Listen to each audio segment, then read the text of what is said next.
panel discussion immediately. We have our speakers all set. This is all about the 3 C's that joins the dots of AI and automation: capability, capacity, and connectivity. May I invite on stage all our speakers, starting with, we have Aneel Kumar, who's the Global IT Infrastructure Engineer and Operations Leader for Giant Eagle. May we have you on stage, please? Yes, let's have a round of applause. I would now like to invite the DT Head for APAC and India Digital Capability Center for Pratt & Whitney. We have Jayant Mukherjee.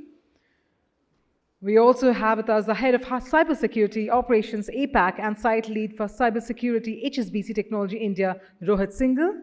Joining them on stage, Director Global Digital Transformation Customer Experience for Unilever, we have Ruma, Kishore, as well as the CTO for Global Growth Markets for Cognizant, Senthil, Sankarasubramanian. And to moderate the session, we have with us Rohan, Lobo, who's a partner at Deloitte India. Once again, I request the moderator of the session to join us at the extreme end. Thank you. That's perfect. Good morning, everybody. My name is Rohan Lobo. I'm from Deloitte. And very warm welcome to the 5th edition of Economic Times Edge Global Capability Center Summit. The theme is very interesting. It's actually turbocharging Bharat's economic engine, and we have a distinguished panel with us. I tried to calculate what is the total effective years of experience. I think it goes in excess of 150 years of experience that's sitting in this panel, sharing with you their thoughts. But before I start the panel, I took a leaf out of Rajesh in the previous panel, and he said that, you need to explain stories. So I'll talk about a story of a 10-year-old who came to me and said, Rohan, what is the difference between technology and digital? Nowadays in schools, things are far more advanced, so they're being asked to explain what is the difference between technology and digital. And for all my experience, I got stumped, clean bowled. So after a week, I went back to her to try and explain what it is, and here it is. Technology is, by its strictest definition, is the application of a scientific method or a tool or, a mechanism for better outcomes for human beings, right? So if, for example, there's a well and there is a lady, drawing well from a pulley system, she's using a significant amount of personal force. So if you kind of put in a windmill that generates water, then that's the application of technology. So where does digital come in? Digital comes in when you put a sensor on the windmill, when you put a sensor around air, barometric pressure, maybe the rotations, the amount of water that has been drawn out of the well, and that's some kind of an application of a tool or a mechanism or a process or an equipment that generates data. And when you have data, you need to capture the data and you need to analyze the data, you need to correlate the data, and then you will have human beings processing the data. And that's another problem because we are all in GCCs here. How many of us, by a show of hands, have teams processing data? I'm showing hands on behalf of Deloitte also. But why do you need human beings to process data? Because if you have any kind of system or a technology or in digital, then you can eliminate people, processing data, and you can keep people only focusing on exceptions.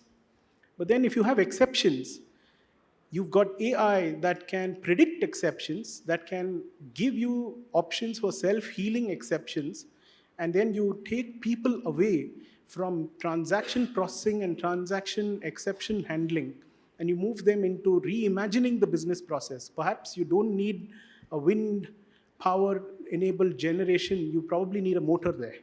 Right? So, and it could be a very different kind of thing. So around that topic, I think today, the topic I have for the distinguished panel is capability, capacity, connectivity, joining the dots on AI. And maybe Ruma, maybe I start with you to share your thoughts on how GCCs are setting the stage for what India can deliver to their parent organizations and beyond. Okay, am I audible? Okay, good stuff. First of all, I would like to just start about, many of you may Unilever, but you may not Unilever unless I ask you, life boy se haath dhoye kya? Can I stand? Yes, please. Yeah. So, I'm Ruma. I am working for customer experience globally in Unilever. The second question, which tea have you had today? Chai kaun si pi thi? Taj Mahal, Brook Bond? Close Up, Pepsodent, yeah. So that's my company, hopefully for women. They have used Lakme as well, which was acquired by this thing. So that's Unilever. Now, a little bit about me, and then I'll probably address the question. I joined the company 27 years ago. I'm doing my 18th role in the company because I've played a lot of roles in the operating companies, the European role, the global role. So that's what I do. Today, I'm responsible for both business and technology. To your digital question, आपने बोला digital और technology में फर्क क्या है? Blur होती जा रही boundaries, you know. So I'm responsible for both global process excellence and technology to drive customer experience transformation. Now coming back, and let me sit back. Your question around what can GCCs do and what are they doing? To me, the first, did something fall? Hopefully not. Is a core question that was asked, again as a story, like you said, very when I was a kid on the block, I would say, long years ago.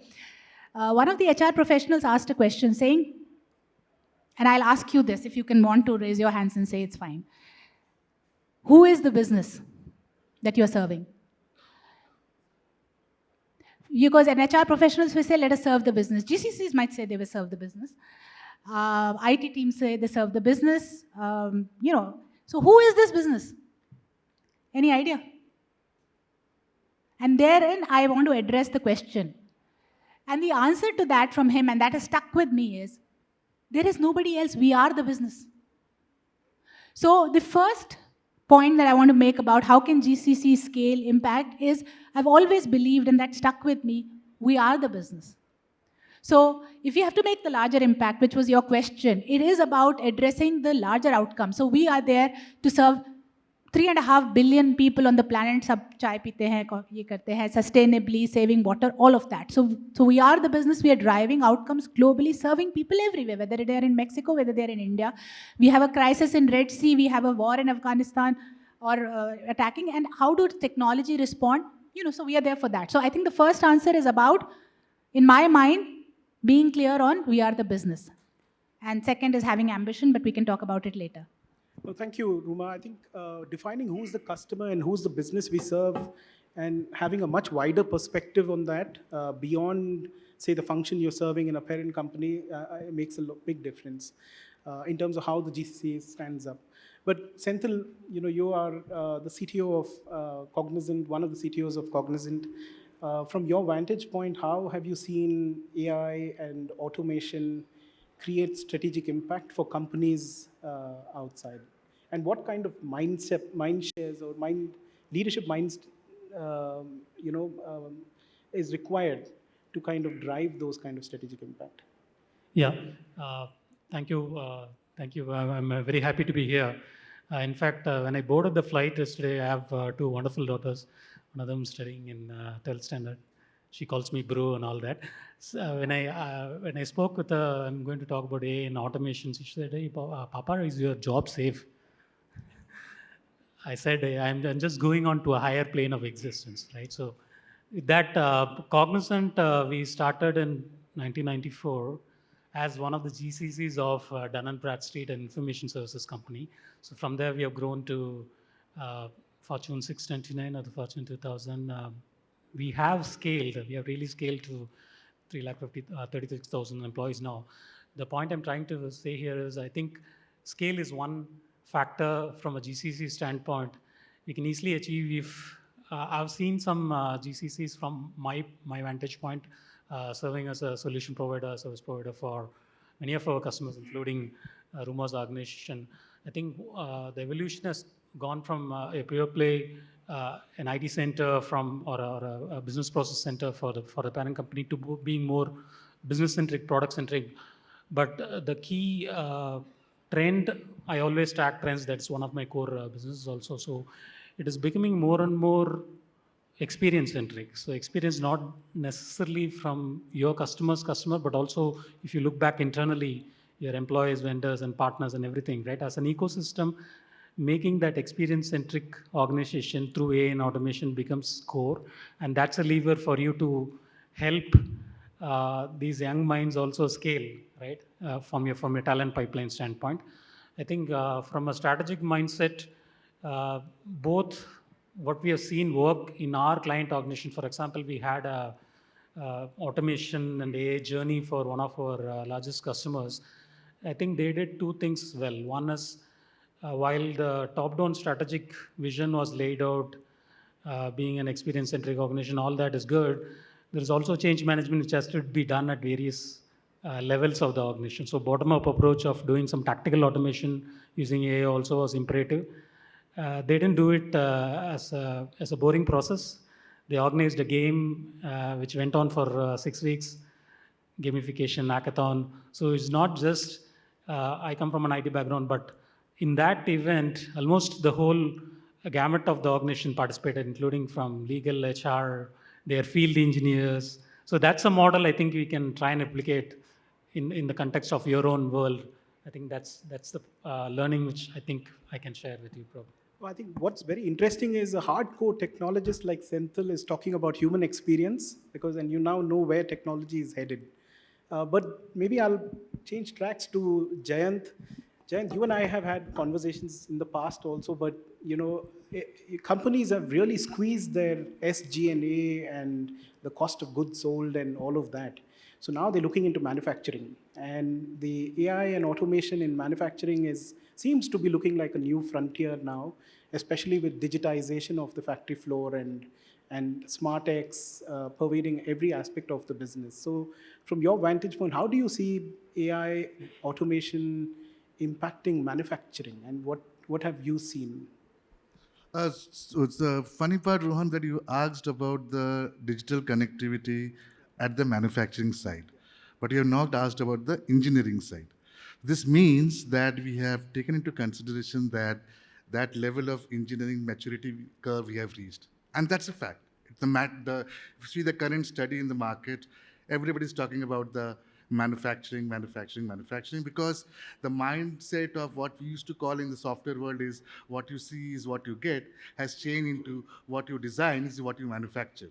Okay, so the concept of design anywhere and build anywhere, the DABA model plus the service anywhere model is becoming a part of that. And to enable that across the globe, AI and automation plays a very, very critical role into this.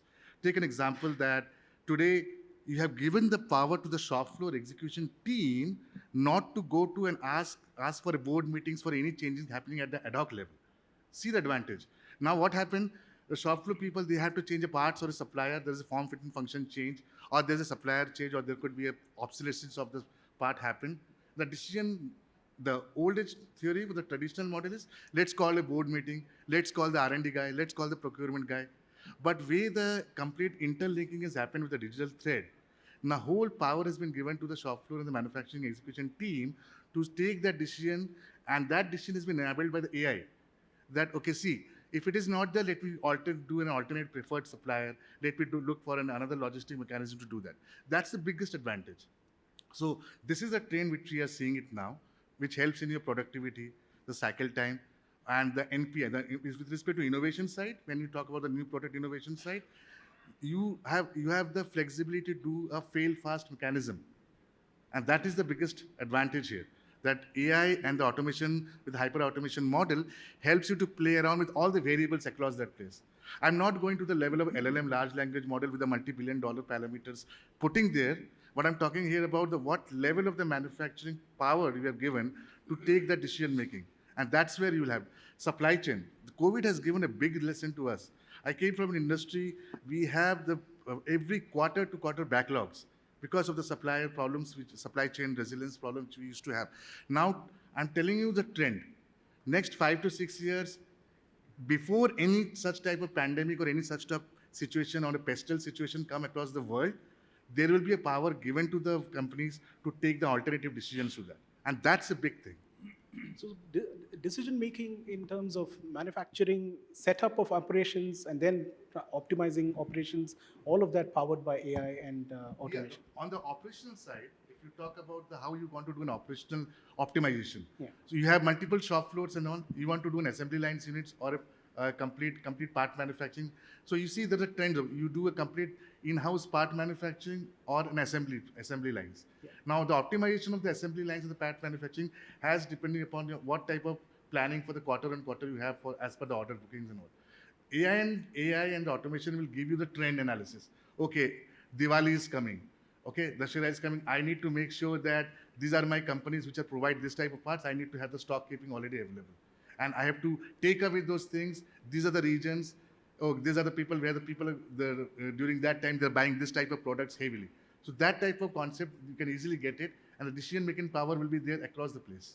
Amazing, amazing. So if there's anybody thinking, would it be a good idea to join the GCCs to experience this kind of work? I think this is the perfect time to kind of pitch it to the people joining in. Aneel, you're the global head of IT operations and IT infrastructure engineering. So you've also got a big role to play with engineering. But, can you share your perspectives on AI, Gen AI, when it comes to infrastructure and when it comes to also linking it with corporate goals? Because, this whole thing of, do I go top down, do I go bottom up? How do I kind of bring that balance and align myself to the corporate goals? Yeah. Thank you for this forum, ET Edge. I'm representing one of the supermarket grocery business in North America. So I'm part of the IT engineering and operations functions globally, both in States and Bangalore.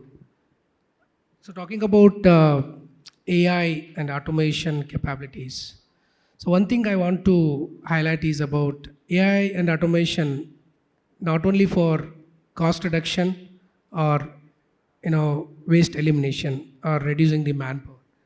What is that three major factors we attain is about operational efficiency, sustainability, and bringing in more stringent operational matrices. So in infrastructure area, there are a lot of use cases, especially IT operations capabilities, right?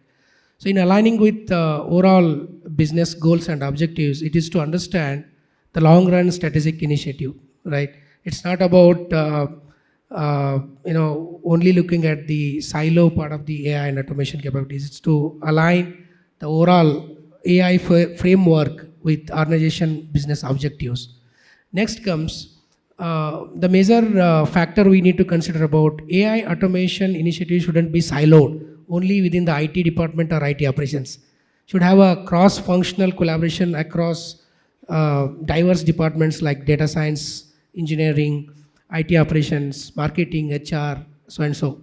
So that will give a better collaboration and platform to understand the use cases and build a better framework for AI adoption.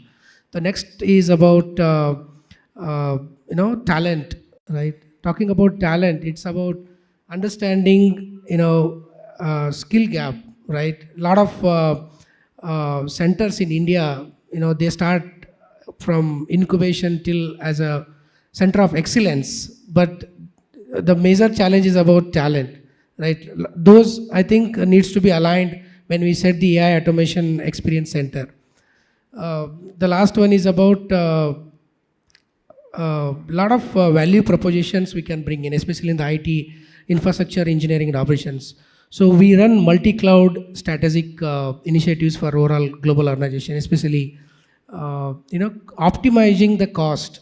I think that is a major use case for us to work leveraging the AI and automation. We use AI algorithms to bring in the cloud resource utilization, leveraging a lot of cloud service provider offerings, right? And most important part is about platform engineering approach, leveraging DevOps and SRE capabilities, right? So those are helping us to bring in that platforming mindset rather the legacy infrastructure approach.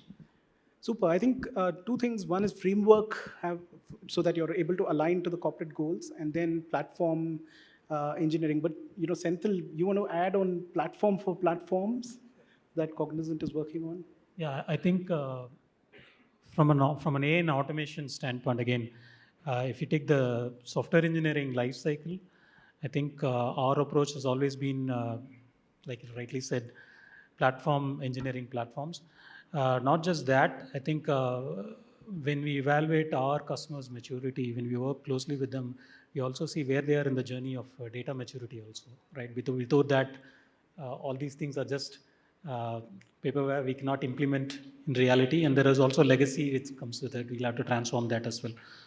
More than that, I think the impact of these systems, which when we go to production, like you rightly said about pipelines and DevOps and all that, is also to make sure that from a dimensions of the business impact, right? We always talk in terms of business impact, but there is also societal impact. What I mean by that, if there is a human error or if there is a mindless automation error which creeps into a production system, it could actually impact a supply chain. It could actually impact in the COVID scenario.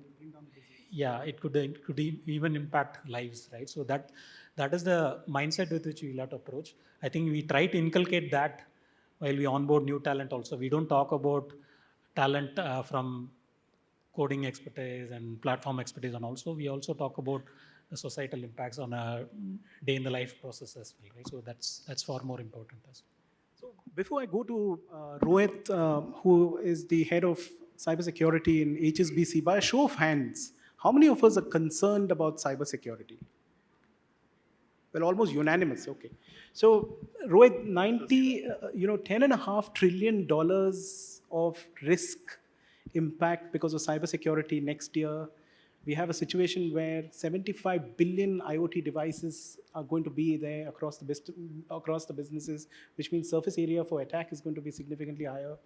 94% of all cybersecurity errors have a human element of error. And the fact that there are 3.4 million cybersecurity professionals shortage as we speak today. Under this context, how can India be the cyber capital of the world from an AI automation standpoint? Now we'll have to worry about pages and cell phones also. We have to worry about pagers and cell phones and Mossad and all of that. So thanks. I'll share my views, on how AI can help. But before that, I think the most important thing for us to know about is like the way we have seen in last 2 decades, right? So it has been like, be it cyber operations, be it engineering, or be any function within cyber, it has always been given a very limited budget, limited staff to protect any organization, right? It's not something which is wrong, it was something that's a kind of a mindset that has evolved over the period of time. Where I'm coming from is, where I started my journey 2 decades back, where we have seen the investment in cyber, or it was not called as a cyber at that time, it was called as an information security and or risk at that time. It was said that you have to protect an organization by yourself. It was said that there were tools and technologies that was given with a very limited investment. Given the period of time, the way it has evolved, the threat actors has evolved over the period of time. We have seen, emerging threats and organizations being attacked continuously, right? At the board level, cyber is the top agenda, right? We have seen that cyber is on the top agenda. There are huge amount of investments that is going in cyber tools, technologies, and people. With that, in my organization itself, I've seen a huge transformation of, setting up the team operations centers, not running 24/7 in country. It has follow the sun model of an operations between 3 continents, Asia, Europe, and Americas. The way we have evolved over the period of time is not only through, bulk hiring or only, investing in the people, but also in our technologies as well. In cyber, we see, it's kind of a new terminology that has been called as an alert fatigue, right? Analyst keeps getting events day in, day out. They get so fatigued, with closing the alerts, which is false positive, having no intelligence of log correlations and various other things. Now with the emerging technologies that is coming in, we see an immense power of huge amount of logs being correlated, given a meaningful data to our people to take the right decision. And that's the key, right? So that is something that is really helping for us to take the conscious decision, in order to protect any organization or any firm, right? So that's one of the things that has been built over the period of time, the compute power. Over the period of time, the way the technology has evolved of how, we see the power of, log analysis or correlations of different sources to take anyone a right analysis. So alert fatigue is something that's a top in the house, which we are dealing with. The second thing, as you talk about on the AI bit, this is something that bad actors are using day in day out, and cyber or any other function can't be behind of using that, and we have to adopt that. There are pros and cons of both using the AI as a technology, but what cyber is something that any organization, and from a cyber perspective, we being a cautious and define our priorities of how we want to adopt AI as a solution. Should we be using AI to automate certain mundane tasks, like identity and access management reviews, like doing the lengthier log analysis to give the meaningful data, or should we give the analyst a summary, the nice summary of the logs that he can make the decision much faster, right? But I want to keep the critical decision or critical analysis still with the people, still with the skills that one carry. I don't want to leverage on the technology to do that. Over the period of time, yes, definitely we can leverage on the technology and the models that can get trained to adopt that. However, the key decision still with the people. But yes, we will definitely adopt the things like awareness, avoiding the dashboards, metrics using the Gen AIs and other models that will get trained frequently, right? So those are the things that we will adopt. There are certain priorities that we have defined of how we want to adopt the AI in India. The one thing which has evolved over the period of time is the center of excellence. When I joined this organization 6 years back, we have seen a very low confidence of only operational job to move in country. However, in last 6 years, given the talent that we have now in GCCs, the confidence has gone up significantly high in the room, and we now have engineering as well as architecture roles moving from global to India. There's so much, even in the boardroom, in my organization, the talks are move global roles, move more senior roles to India. How India GCCs can develop is something that we have to partner with the technology academia, we have to partner with the startup ecosystems and various other things to build that talent. And the investment on our people to train and make sure that they learn the new technologies is key. And we see that, right? It's a new toy in the house and everyone wants to play with it. We don't need to ask the people to learn the new technology. They are way forward to do that. So that's my long answer, but yeah, that's how the GCCs can grow over the period of time to adopt the new AI technology. Thank you, Rohit, for that. Ruma, if I were to very quickly and for a brief answer, how do you go about de-siloing the organization, whether inside the GCC or at parent organization, so that what you try and aim for, you actually get delivered? How do you de-silo the organization? Very tough is all I start with. It's very tough, right? And on that note, I'll just remember somebody said to me, and this was actually an orchestration company, everybody talks about customer, don't they? All of us? Do you have a department called customer? Anybody? No one, right? So that's what that person said to me, that everybody talks customer, nobody has a department called customer. We are all organized around largely functional access. Yeah? You might be process excellence, you might be data and analytics, you might be technology A, technology B, you might be something. And hence, back to what I started with, if you want to deliver an outcome, where do you go? So what the answer to, probably a simple answer to what you're saying is, we've tried to do it around the word outcomes. Just think of an outcome and organize a squad around it. It's as simple as forming a football team, but as difficult as that in an organization. So take an outcome, and that's what when I'm trying to drive customer experience transformation, is you converted the entire spectrum right from where we work with customers for promotion planning, to demand, to supply, to distribute, to order management, etc., into business outcomes and chunk them around that. Then you form squads from different functions, all measured only on the business outcomes, because people don't do what they're told, they do what you measure them for. So you measure them on outcomes, they will automatically come together. But it's not easy in a very functional organization, I must say. But that's how we are trying to break the conundrum of, moving away from silos, is to measure people the same way and create squads on outcomes. Perfect. I think measurement is a very important topic. Articulating the measurement and the value is also important. Jayant, if I were to very quickly ask a question saying, we may believe we've built the best, solution, but how does adoption happen? From a GCC perspective? Yeah.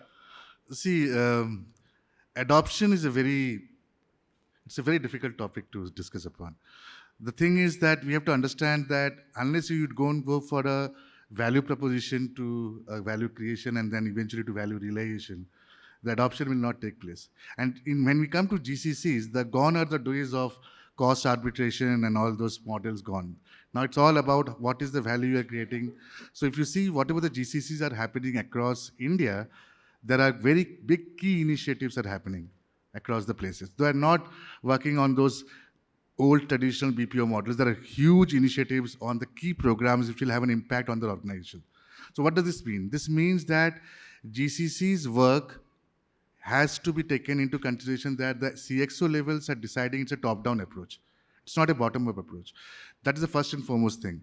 To increase the adoption, we cannot boil an ocean, so GCCs must make sure that they create a case studies.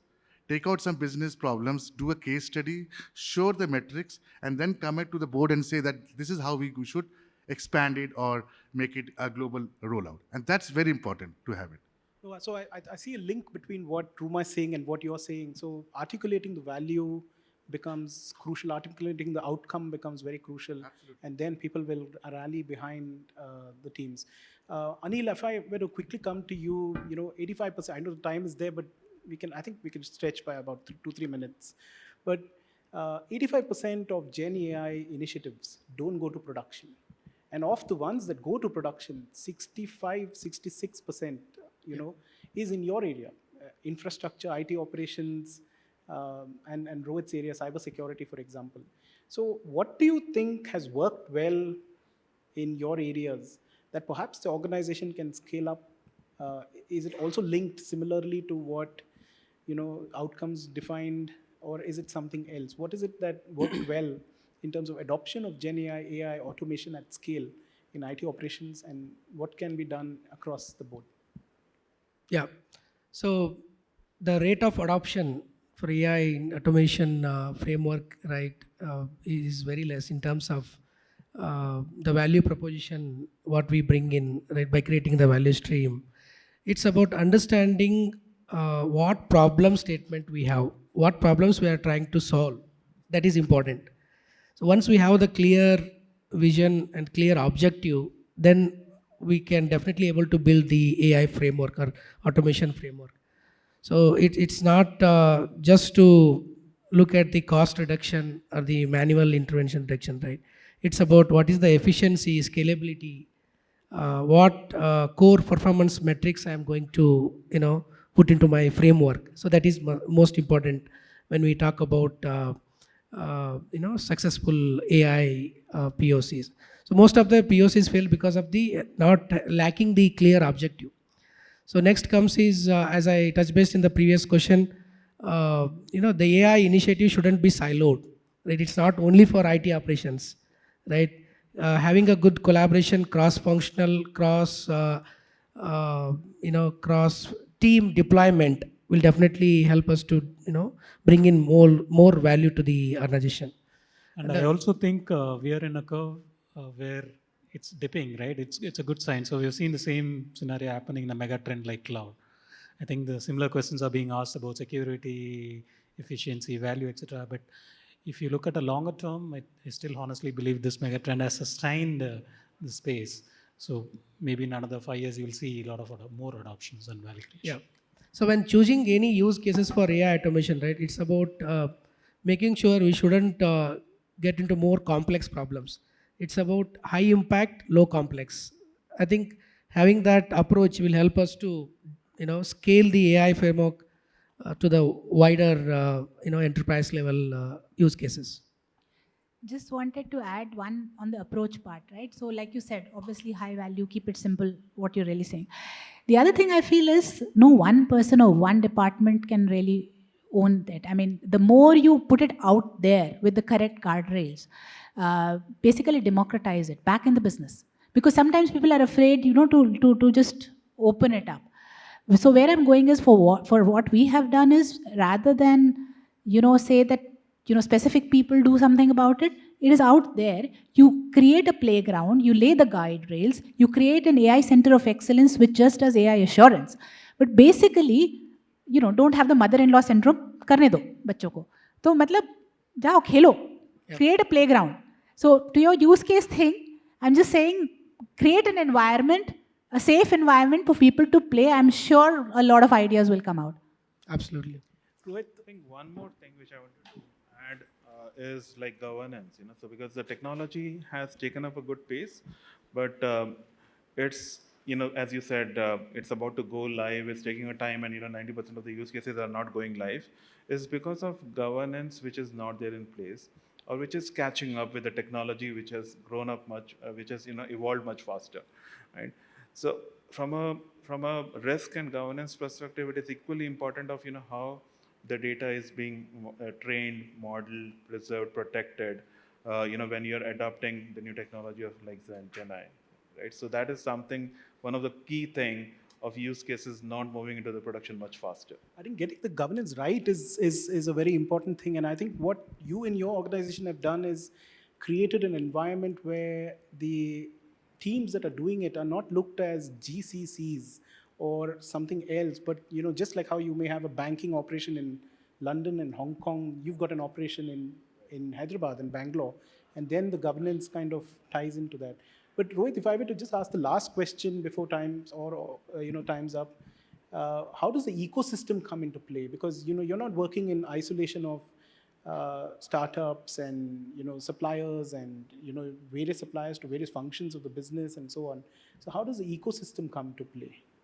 So that's a very important thing. One of the thing is we do have when we realize that this is one of the area which is evolving, which is one of the things that we have to invest in. Within the bank now we have the global function of innovation and ventures who focusly work on the new technologies, making sure there is the right processes in place.